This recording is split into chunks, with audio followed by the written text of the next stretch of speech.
मैं बहुत साल पहले विद्यार्थी परिषद की एक रैली में आया था। असम पुलिस और पंजाब से आई हुई पुलिस ने हमें बहुत मार मारी थी, लाठीचार्ज किया था। वो रैली थी असम बचाओ रैली, और उसमें नारा लगता था, असम की गलियां सुनी है, इंदिरा गांधी खूनी है। हमने वो संघर्ष देखा है। विश्व के विद्यार्थी की आंदोलनों के इतिहास में दो नेता हमारे बीच में ही बैठे हैं, हेमंत जी और सर्बानंद सोनोवाल। वो इतिहास विद्यार्थी आंदोलनों का बहुत मजबूत रहा, बहुत ऐतिहासिक रहा। इस संघर्ष के दौर में अनेक नवयुवान बलिदान हुए, मगर मैं आज विश्वास से कह सकता हूं कि उस समय विद्यार्थियों ने जो कल्पना के साथ आंदोलन किया था, वो कल्पना को चरितार्थ करने का काम नरेंद्र मोदी और हेमंत विश्व शर्मा की जोड़ी ने किया। असम आंदोलन करते वक्त जैसे असम की कल्पना की थी, इसके भी आगे असम आज पहुंच चुका है, और एक गति निरंतर रहने वाली है, रुकने वाली नहीं है। और इसी के अनुरूप आज यहां पर राज्यपाल भवन बना है। इसी कार्यक्रम के अंतर्गत महामहिम राज्यपाल जी के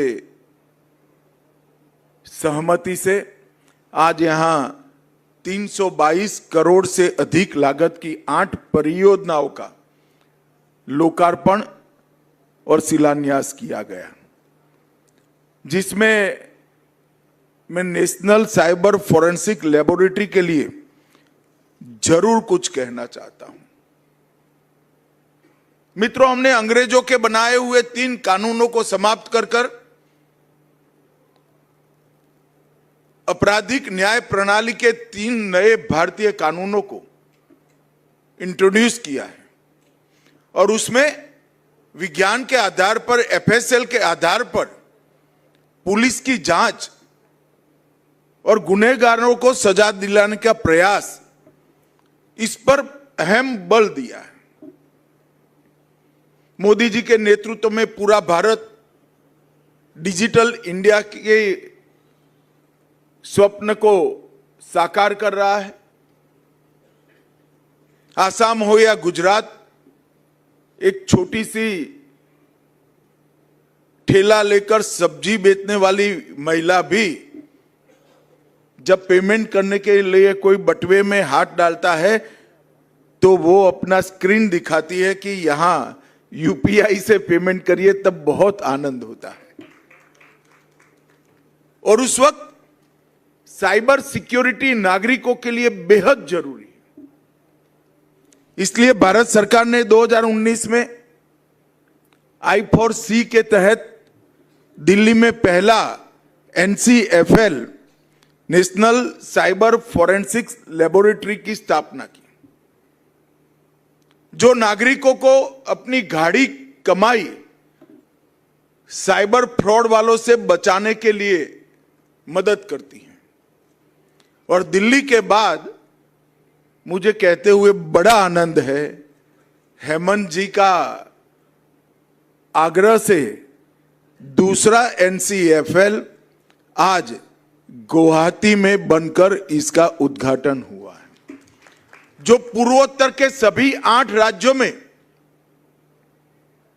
हमारे नागरिकों के गाढ़ी कमाई को सुरक्षित करने के लिए आगे बढ़ेगा। इतना ही नहीं, डार्क वेब का उपयोग कर नारकोटिक्स, हथियारों की तस्करी और भारत की सीमाओं को छिद्र ढूंढकर घुसपैठ करने का जो प्रयास करते हैं, उनको भी देश की सुरक्षा के लिए NCFL सदैव अहरनिश काम करता रहेगा। लसित बरफुकन ट्रेनिंग एकेडमी में 8 राज्यों की पुलिस के नुमाइंदे 24 घंटा एनसीएफएल के माध्यम से देश की सीमाओं की सुरक्षा, नारकोटिक्स के खिलाफ लड़ाई, अवैध तस्करी के खिलाफ लड़ाई और इसके साथ साथ नागरिकों की गाढ़ी कमाई को सुरक्षित करने का काम करेंगे। हमारे सीमा की सुरक्षा करने वाले सीएपीएफ के जवानों के लिए ढेर सारे सुविधाओं का भी आज यहां पर लोकार्पण हुआ है। ये NCFL network forensics, mobile forensics, disk forensic, dark web और malware analysis, CDR, IPDR, SDR का विश्लेषण, मीडिया फॉरेंसिक, डेटा रिकवरी और क्रिप्टो इन्वेस्टिगेशन जैसे आज के जमाने के सभी अपराधों के पीछे लगने के लिए 24 घंटा काम करेगा। मुझे विश्वास है कि लसित बरफुकन एकेडमी में स्थापित ये सेंटर उत्तर पूर्व के आठों राज्यों को सुरक्षित बनाएगा। मित्रों, आज कुछ क्षणों बाद ये ब्रह्मपुत्र विंग का उद्घाटन होगा। लगभग 40 करोड़ से ज्यादा लागत से 3300 वर्ग मीटर से अधिक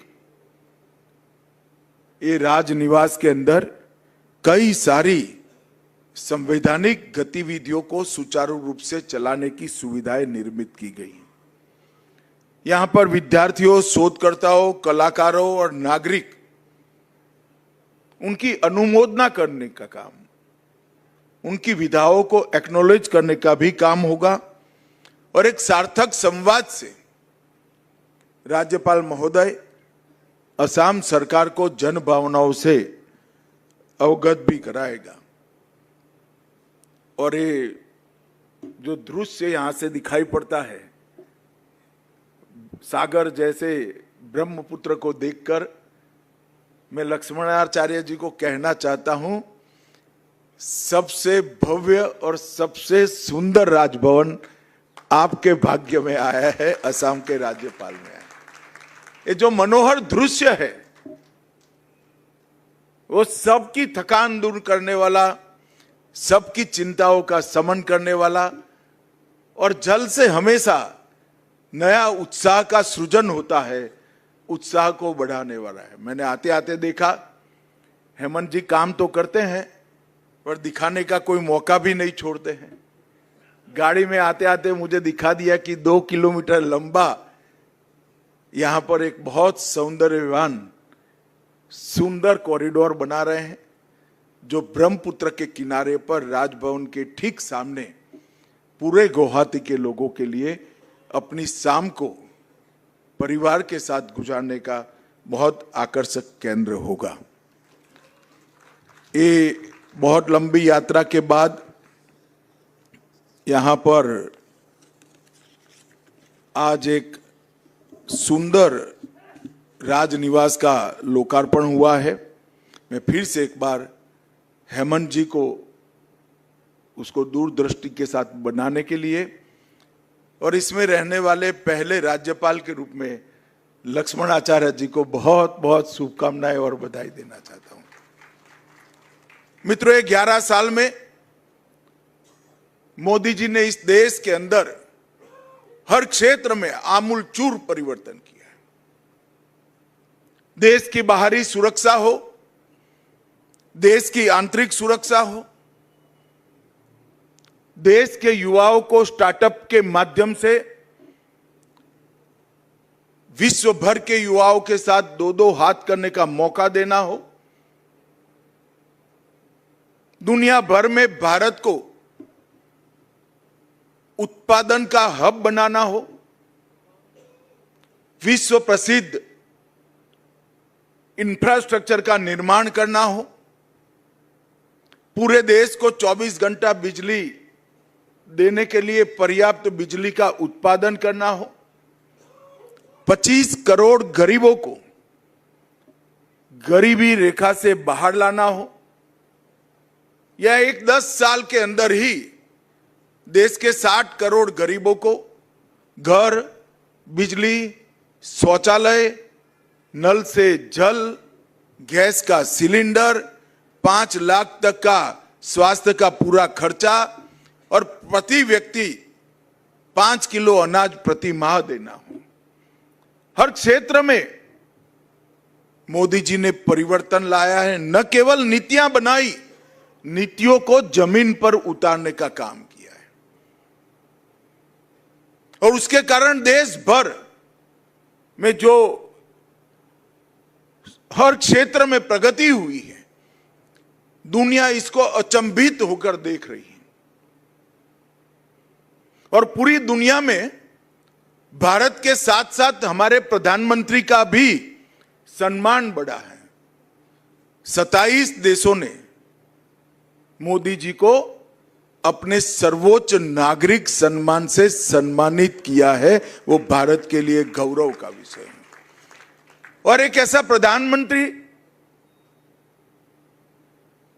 जिनको पूरी दुनिया सम्मानित करती हो, मगर भारत की राजनीति में कांग्रेस के नेता राहुल गांधी ने जिस प्रकार से घृणा और तिरस्कार की नकारात्मक राजनीति की शुरुआत की है, उसका निम्न स्तर का एक प्रदर्शन उनकी घुसपैठिया बचाओ यात्रा में देखने को मिला। एक घुसपैठिया बचाओ यात्रा जो उन्होंने बिहार में निकाली है, उसमें राहुल गांधी के स्वागत के मंच पर से नरेंद्र मोदी जी की स्वर्गीय माता जी के लिए अपशब्द बोलकर सबसे घृणित काम कांग्रेस के नेताओं ने किया है। मैं आज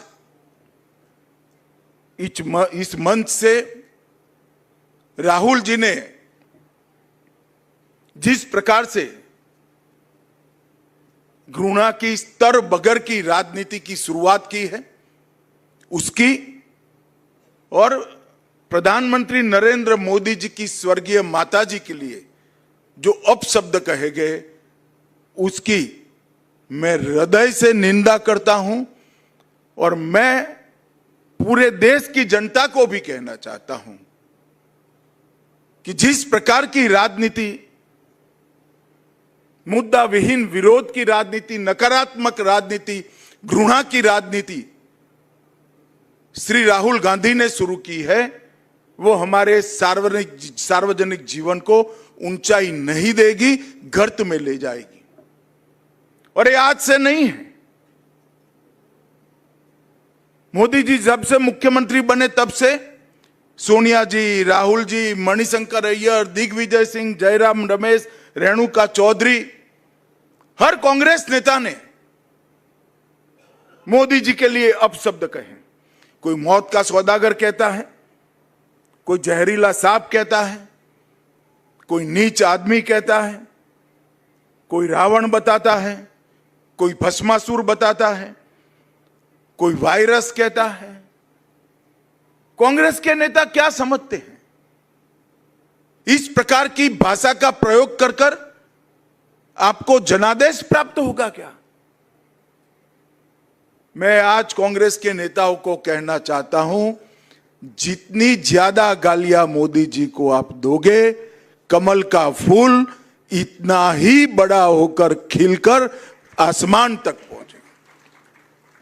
और हर चुनाव में आपने प्रयास कर कर देखा है, फिर भी कुछ सीखना नहीं चाहते। हर चुनाव में गाली दिया, मुंह की खाई, और फिर विजय को झुठलाने के लिए एक घुसपैठिया बचाओ यात्रा लेकर ये निकले हैं। एक घुसपैठिया बचाओ और कुछ नहीं है। ये यात्रा घुसपैठिए को बचाने के लिए यात्रा है, अपनी वोट बैंक को प्रोटेक्ट करने के लिए यात्रा। मैं देश भर की जनता को पूछना चाहता हूं, कोई भी लोकतांत्रिक राष्ट्र, लोकतंत्र का आत्मा चुनाव होता है। अगर घुसपैठिए मतदाता सूची में घुसकर चुनाव को प्रदूषित करे तो कोई राज्य, कोई राष्ट्र कैसे सुरक्षित रह सकता है? और कांग्रेस पार्टी ने जो शुरू किया है, देश भर की जनता अचंभित और दुखी होकर इनके कुत्सित प्रयास को देख रही है। मुझे मालूम है कि प्रयास को जनता का समर्थन नहीं है, परंतु 2 दिन पहले जो हुआ, इसने सारी सीमाएं लांघी। मोदी जी की माता जी का जीवन, एक गरीब घर में अपने सभी संतानों को संस्कारित कर कर ऐसे स्तर पर पहुंचा जाए कि बेटा विश्व का नेता बने, ऐसे जीवन को अपशब्दों से बोलना, ये भारत की जनता कभी सहन नहीं कर सकती। और इससे ज्यादा राजनीति में सार्वजनिक जीवन का कोई पतन नहीं हो सकता। मैं फिर से एक बार कांग्रेस के कुत्सित प्रयासों की घोर निंदा करता हूं और मैं आग्रह भी करना चाहूंगा राहुल गांधी जी के कि जरा भी शर्म बची है तो मोदी जी की, उनकी स्वर्गीय माता जी की और देश की जनता की जरूर माफी मांगे आप। खैर, ईश्वर सबको सद्बुद्धि दे। आज अच्छा दिन है, हमारे लक्ष्मणाचार्य नूतन गुरु में प्रवेश कर रहे हैं। आज मैं आसाम की पूरी जनता को नए राजभवन के लोकार्पण पर, गणेश वंदना के इस समय में ही ये लोकार्पण हो रहा है, ये नए राजभवन का प्रवेश आसाम की विकास के आड़े जो भी विघ्न होंगे, विघ्नहर्ता जरूर उसका हरण करेगा। मेरी बहुत बहुत शुभकामनाएं। वंदे मातरम। भारत माता की जय।